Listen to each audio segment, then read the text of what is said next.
मित्रांनो, हाच तो बहुचर्चित सयाजीराजे पार्क अकलूज मधील पाळणा. याच पाळण्याचा अपघात होऊन भिगवणच्या तुषार धुमाळचा मृत्यू झाला होता.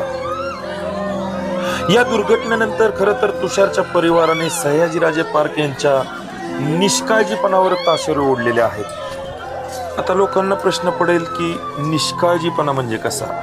तर दुर्घटना झाल्यानंतर ज्यावेळेस त्या धुमाळ परिवारातील काही सदस्यांनी तिथे भेट दिली, त्यावेळेस अक्षरशः त्या पाळण्याची नट हाताने ते निघत होते. आपण पाहू शकता या फोटोमध्ये, या व्हिडिओमध्ये.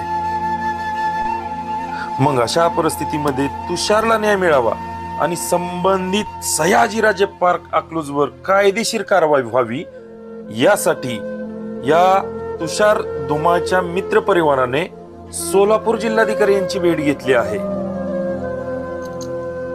धुमाळ परिवारांच्या म्हणण्यानुसार काही वाढीव कलम सुद्धा त्यामध्ये नोंद करावी, अशीही या ठिकाणी जिल्हाधिकारी कार्यालयाला किंवा जिल्हाधिकाऱ्यांना या ठिकाणी सांगण्यात आलं.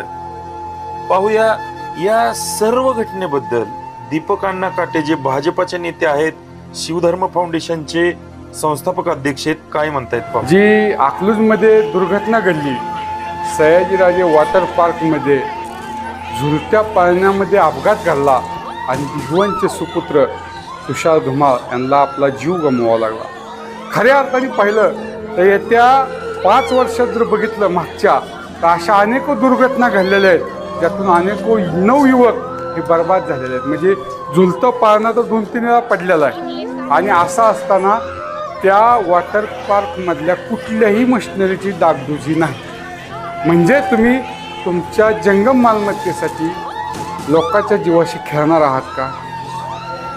या गोष्टीच्या निषेधार्थ आम्ही जिल्हाधिकारी साहेबांना निवेदन दिलेलं आहे आणि येत्या 8 दिवसात जर या सयाजीराजे वॉटर पार्कवर कारवाई नाही झाली तर या संदर्भात सोलापूर जिल्हाधिकारी याला भव्य मोर्चा काढण्यात येईल. याची दखल घे.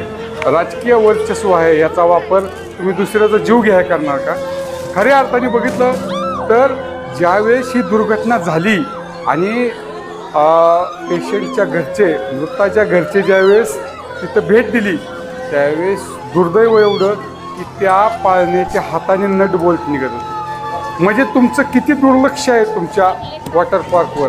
मित्रांनो, या घटनेबाबत तुम्हाला काय वाटतं? कमेंट बॉक्समध्ये नक्की सांगा.